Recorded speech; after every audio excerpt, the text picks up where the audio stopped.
السلام عليكم ورحمة الله وبركاته. كلنتي wanaagsan khiyaartada daawanaysaa idilkiinba meel kastoo aad joogtaan ku soo dhawaada mar kale iyo mid ka mid ah barnaamijyadaan idinkugu talagalnay maanta Isniina. Barnaamijkan waa kii saddexaad. barnaamijyadeena waa barnaamijkii habeennimo, waa barnaamijka aynu idinkugu soo gudbino macluumaadka wararkii ugu waaweynaa ee dhacay saacadihii la soo dhaafay. haddaba barnaamijyadeennii koowaad iyo labaad waxaad iyana ka heli kartaa macluumaad aada u xiiso badan. inta daawatayna way ku mahadsan yihiin. haddaba barnaamijkeena saddexaad waxaan idinkugu hayaa wararkii ugu dambeeyey xaaladda Gaza. ciidanka Israa'iil oo mar kale fiidkii caawa lagu dubtay qaybo ka mid ah Gaza, nagta ayaa laga geliyay. waxaa sidoo kale aan idiin hayaa maalmo kadib Yaxya Sariic ayaa soo hadlay. muxuu sheegay kadib markii ay iska soo nadiifiyeen sida muuqata waxyaabihii ay ka shaqaynayeen maalmahan aan idiin soo gudbiyo oo ahaa qolooyin basaasiina inay qabteen. haddaba Yaxya Sariic iyo warkiisana waan idiin hayaa. sheekada ugu xiisaha badan waa sawirka halkan ka muuqda. warbaahintii oo dhan u haystaa ninkii Netanyahu ahaa iyo afhayeenkii ciidanka Israa'iil Daniel Hagari waa loo feestay caaw. sidee wax u dhaceen? waxaan idiin hayaa iyana tafaasiil ku saabsan waxa dhex maray. qodobadaasi iyo wixii kaloo soo kordha ayaan barnaamijka inta aanu ku jirno idin la wadaagi doonaa. Safari Remit waxay ka caawinaysaa inaad reerkaaga iyo saaxiibada ku nool dalal dhowr ah aad gaarsiisid wixii aad ugu tala gashay. ilaa iminka wadamada ay xawaalada kugu diri karto waxaa ka mid ah Kenya, Soomaaliya, Uganda, Djibouti, Ethiopia, Sudan, South Sudan, Tanzania iyo Turkey. qiimahana aad ayuu u jaban yahay marka loo eego shirkadaha kale ee ka shaqeeya xawaalada. xawaaladan waa online. Internet Plus waa adeeg ay macaamiishu ka heli karaan internet fiber ah oo xawaarihiisu yahay 20 megabytes per second. ayna la socdaan receiver ay ku jiraan in ka badan 4,000 oo kanaal iyo 100 daqiiqado oo ah ku hadal bilaash ah. dugsiga Amana Qur'aan Online oo ay wax ka dhigayaan macallimiin aqoon xeel dheer u leh fidinta diinta Islaamka ay waalidiinta qurbaha ku nool ugu bishaaraynayaan in sanad dugsiyeedka la qaadanayo arday kala duwan kuwaas oo kala jooga dhammaan daafaha dunida, isla markaana ubadka la barayo barashada Qur'aanka Kariimka ah, asaasiyaadka cilmiga shariicada Islaamka. haddaba waalid ubadkaaga uga faa'iidee fursadan qaaliga qudhaaduna ka faa'iideyso dugsiga Amana Qur'aan Online. faahfaahin dheer iyo kala xiriir ciwaanada iyo telefoonada shaashada kaaga muuqda. ballanteenuna waa Amana Qur'aan Online. dhammaan bulshada waxaa lala socodsiinayaa gaar ahaan magaalada London in xarunta dhinaca caafimaadka ee French and Overseas Clinic ay ku taalo meel aan ka fogeyn stationka tareenka ee Baker Street ee bartamaha magaalada London. halkaa waxaa jooga dhaqaatiir kala duwan oo ka daaweynaya cudurro ay ka mid yihiin kuwa maqaarka, kuwa carruurta, kuwa haweenka iyo cudurrada guud. dhaqaatiirta halkaa ka howlgashay howlwadanaduba waxay diyaar u yihiin inay wixii caafimaad ay kula qabtaan. bangiga caalamiga ah ee IBS Bank oo aad mar walba uga barateen soo kordhinta adeegyo cusub oo casri ah waxaa kuugu bishaaraynayaa inaad si sahlan lacag ugu soo diri kartid eheladaada iyo asxaabtaada ku nool dalka adigoo isticmaalaya xawaaladda caalamiga ah ee Ria Money Transfer. ka qayb qaado farxadda ehelkaaga iyo asxaabtaada oo si fudud u isticmaal Ria Money Transfer. wixii faahfaahinna booqolaanta kuugu dhow ee IBS Bank. kulan wanaagsan ee khiyaaray meel kastoo aad joogtaan ku soo dhawaada barnaamijkeennii saddexaad. waa barnaamijkii habeennimo. waxaanu idinkugu haynaa macluumaadka wararkii ugu waaweynaa ee dhacay. haddaba waxaynu ku bilaabaynaa Xuutiyiinta. afhayeenkoodii ciidanka Yaxya Sariic ayaa war soo saaray. haddaba maalmihii lasoo dhaafay waataan idiin sheegay Yaxya Sariic waa weyne, laakiin haddana waxaan soo helnay inay shaqo ku maqnaayeen. shaqadu maxay ahayd? arrin daakhili ah, gudaha.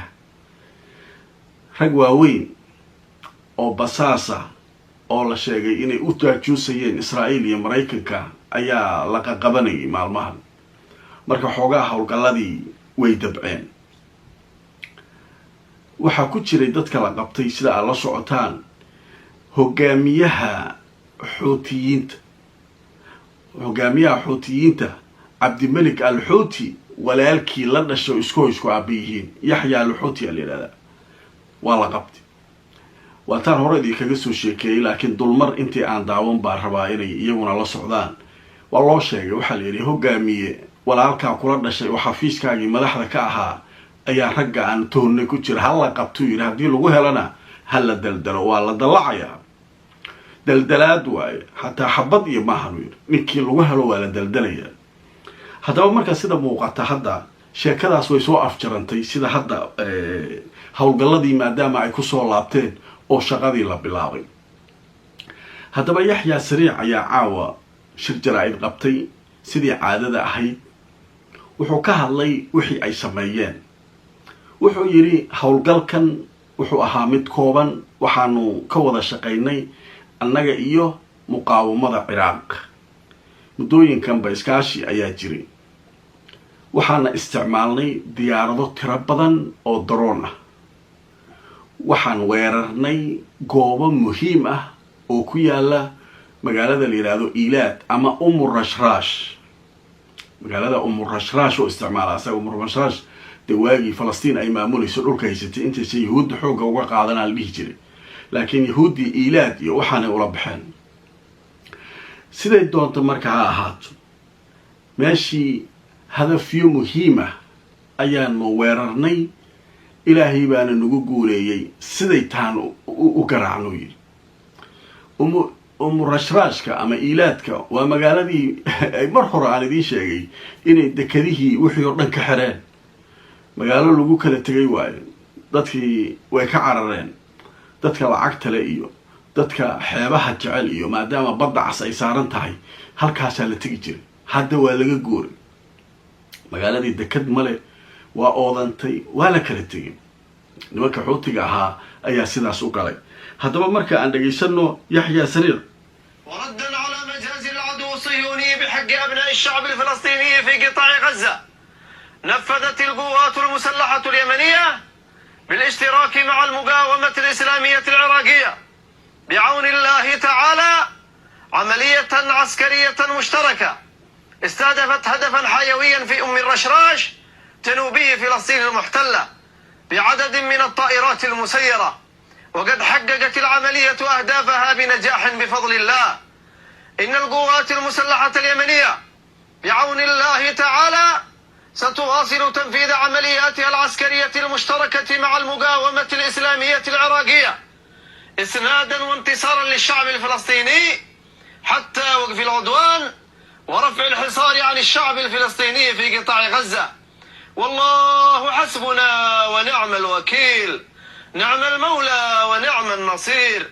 عاش اليمن حرا عزيزا مستقلا والنصر اليمني ولكل أحرار الأمة صنعاء 2 محرم 1406 waa tahay sida caadada ahayd intaan idiin sheegay uu ka hadlay Rashrash inay weerar ku qaadeen iyaga iyo muqaawamada Ciraaq iskaashigoodana uu sii socon doono ay mar walba iskaashan doonaan si ay Israa'iil nagta uga geliyaan arintanuna way soconaysaa ayuu yiri ilaa inta Falastiin dhibka lagu hayo go'doominta lagu hayo garaacista lagu hayo dhibaatada iyo xasuuqa lagu hayo annaguna wixii tabarteena nagta ka gelinaynaa wali haddaba warbixintiisii maadaama maalmahan aan la arkin intaas ayaanu kaga gudbaynaa yaxya sariic haddaba sheekada la yaab kale way noo soo socotaa waxaa dhex maray caawa ninka la leeyahay Netanyahu ra'iisul wasaarihii Israa'iil iyo afhayeenkii ciidanka Daniel Hagari waa loo feestay caawa waxa dhacay waa la yaabay anaa idiin soo wada sheeko la yaab leh oo arintaa ku saabsan laakiin markan waxaan u gudbaynaa warbixin ku saabsan Israa'iil waxay tiri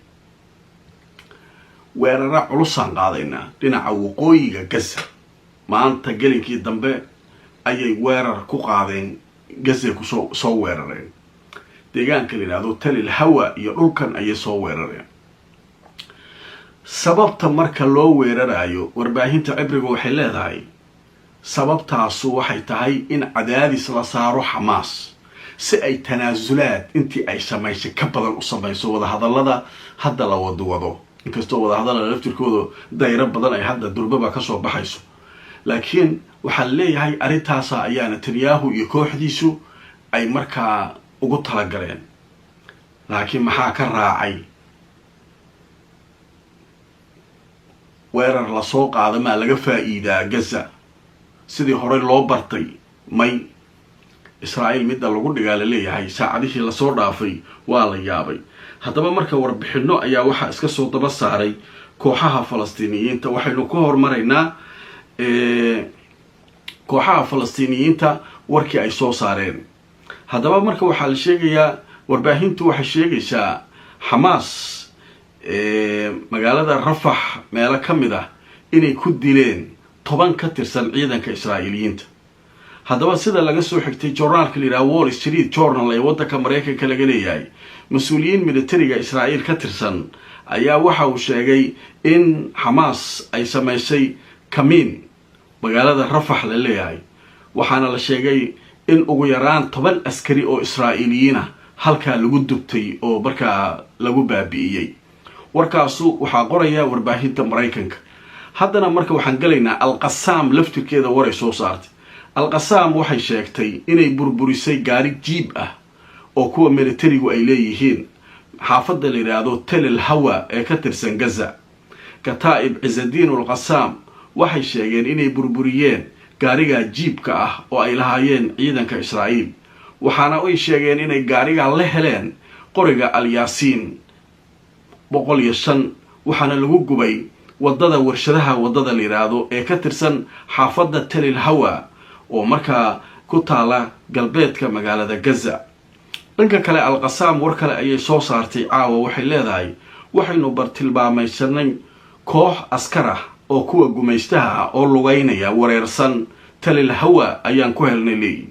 Kataa'ib Cizzadiin al-Qassam waxay sheegeen inay bartilmaamaysadeen koox sahyuuniyadda ka tirsan Israa'iil oo ciidankoodii oo lugaynaya. waxaanu u dhignay leeyihiin oo jallaafo ugu sameynay miinada loogu talagalay shakhsiyaadka. waxaana la sheegay in halkaa ay khasaaro xoog leh ciidankaasu ka soo gaareen. waxaana la sheegay in ay noqdeen ciidamadii halkaa socday qaar dhintay iyo qaar dhaawacmay.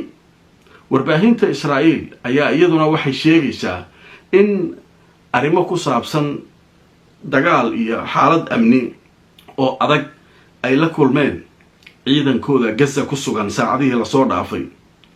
haddaba diyaaradaha helicopteriska ah ayaa la sheegay inay halkaa madaafiic ku garaacayeen si ay u qaadaan. qaarkoodna way degeen oo cisbitaalada ayay geenayeen dhaawacyada wixii halkaa ka dhacay. waaya waa arkaysaan waxaa leeyahay halkaas waa laysku helay. nimankii dhahayay xamaasa cadaadis ku saaraynaa sidaasaan waqooyiga Gaza u weeraraynaa nagtaa laga geliyey. miinooyinka labay u kala baxaan. dadka militariga way yaqaanaan. anagu dee military ma nihin laakiin waxbaan ka baranay meeshaan saan maalin walba ogaadleen. waxaa la yidhahdaa cubwa lil afraad aliraca. waa miino afraadda ama shakhsiyaadka loogu talagalay, dadka loogu talagalay, iyo miino baabuurta iyo taangiyada iyo loogu talagalay. waxaa sidoo kale ay sheegeen gaari jiib ah.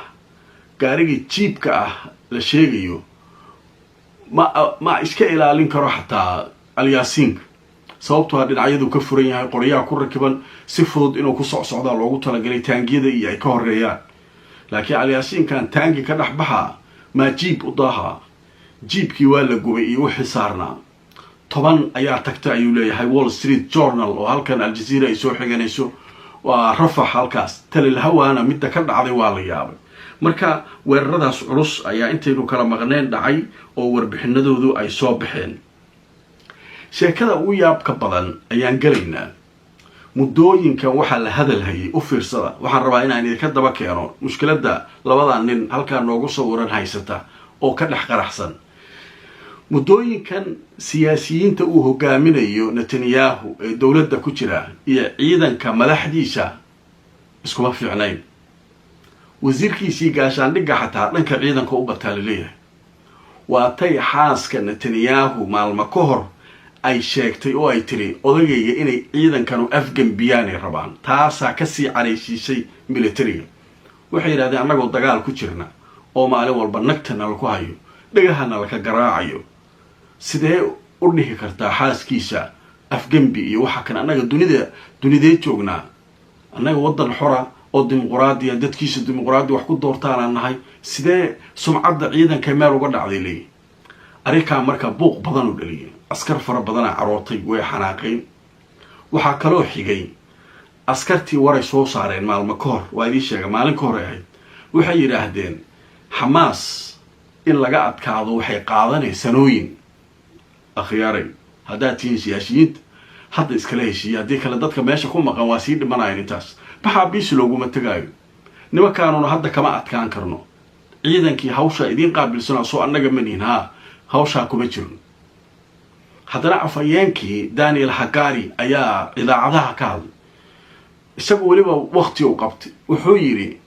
ilaa 5 sano nimanka kanu ma ka adkaan karnoola netanyahu iyo kooxdiisa ayagay u taallaa heshiisaa qaateen ama iska dhaafeen laakiin nimankan meesha ku jira oo cagaha cadcad oo alyaasiinka la cararaa ma ka adkaan karno waa ninkii ugu afka dheeraa dagaalka markuu bilaabanayo maalin walba halkaana kasoo dayn jiray u fiirsada waa ninkii dhihi jiray nimanka waa garaacaynaa waa soo qaqabanaynaa hadday nabadda diidaan dadkeena ay soo dhiibeen ninka habeen walba shirkitina ayd qaban jira waa ilaahay amarkiisa bishii 10aad hadda bilaabatay 9 bilood ayaa laysmari waayey waa laysku agdhacay marka ninkani wuxuu u muuqdaa nin runta sheega markaan ciidanku markaan way ka taallaa askartii anaga dhammaatay halla keeno askar kale waxaasaa la lahaa haddaba marka sheekada dhex martay oo caawa lagu faysteynayo ayaan idinla wadaagayaa haddaba telefishinka aljaziira ayaa wuxuu leeyahay warbaahinta israa'iil ayaanu kasoo xiganay war la yaab leh oo sheegaya netanyahu inuu cambaarayn kala duldhacay afhayeenka ciidanka israa'iil daniel hagari haddaba aljaziira way sii waday waxay leedahay kanaalka 14 la leeyahay ee israa'iiliyiintu ay leeyihiin ayaa wuxuu sheegay ra-iisul wasaaraha israa'iil benyamin netanyahu inuu si daran u cambaareeyey waxna uga sheegay afhayeenka ciidanka daniel hagari ninka la leeyahay haddaba arrintan uu ku weeraray afhayeenka ayaa waxay dhacday kulan albaabada u xirnaayeen oo netanyahu iyo raggiisa ay ku jireen markaasaa waxaa laysku soo hadal qaaday ciidanka iyo waxa ay ka hadlayaan iyo nimankan waxa ay rabaan inay aada u kala fog tahay markaasuu netanyahu wuxuu yidhi hadalka ku saabsanaa xamaas ee uu jeediyey ninka la yidhaahdo daniel hagari oo uu yidhi waxay joogi doonaan xamaas oo ay baaqi ku ahaan doonaan gaza 5 sano oo soo socota haddii dagaalku socdo xataa haddaba waa markii 3aad ayaa la leeyahay oo markaa hadallo uu jeediyey daniel hagari mas-uuliyiinta siyaasiyiinta iyo kuwa madaxda uu u yahay netanyahuba ay ka daba dhigtaan oo ay ninkaa weerar ku qaadaan waa ujeedaan ilaahay baa qoorta isu geliyay leeyihiin falastiiniyiin ninkii daniel hagari warkii uu sheegay ayaa nimankanu dee waa mogtahay netanyahu iyo kuwan mayalka adag iyo waxay rabaan waxan inay socdaan inay dagaalka nagta laysku hayo si ay xukunka usii joogaan haddii dagaalku soo dhammaado doorasho iyo waxbaa la aadayaa degdega netanyahu maxkamada lagu furayaa wixii way sii soconayaan marka saan ayagu waxay u arkaan inay dantooda ku jirto waa tii xataa uu sheegay abu cubayda laftirkiisa uu ka hadluu yidhi waxaan la hadlayaa familada iyo qoysaska dadkooda lagu hayo gasa aan ku hayno inay ogaadaan caruurtooda waxa ay meeshan ugu jiraan waa dana siyaasadeed oo uu leeyahay netanyahu raggiisa ay leeyihiin marka caawa sheekada ugu weyn oo israa'iil taalla ciidankii iyo netanyahu waa sii kala tegayaan marka dambe marka dadka wax falanqeeya waxay leeyihiin xasaraddu hadday sidan ku sii socoto oo ciidanka iyo nimankanu sii kala dhintaan waxaa laga baqayaa waddankaasu ama israa'iil gudaheeda khataro waaweyn inay ka dhacaan sidoo kale ciidanka laftirkooda inuu meelo badan inta soo banneeyaan nimankan iyagoo jiifa oo xamaas kor taagan tahay inay arkaan sheekooyinka la qoraya caawa waxa meesha socda waa yaabi doontaan haddaba marka halkaasaan barnaamijkaygii 3aad caawa ku joojinayaa wixii warare soo kordha iyo sheekooyinkan sida caadada noo ah barnaamijyada dambe ayaanu sii wadi doonaa haddii allaha awoodda lihi uu ka raali noqdo. barnaamijkaygii saddexaad intaa ayaan kusoo gabagabaynayaa. fadlan haddaadan daawan barnaamijyadeydii koowaad iyo labaad maanta oo isniina oo iyaguna macluumaad aada u xiiso badan xambaarsan, waxaan rajaynayaa inaad daawan doontaan. inta daawatayna way ku mahadsan yihiin. barnaamijka fakar iyo aragti waxaa qabtaan noogu soo qor qaybta commentiska iyo fariimaha. sidoo kale barnaamijka laagareeya oo sheergareeya haddaad nagala socotaan Facebook iyo YouTube si in badan oo naga mid a barnaamijyadeena ay u helaan oo ay u gaaraan.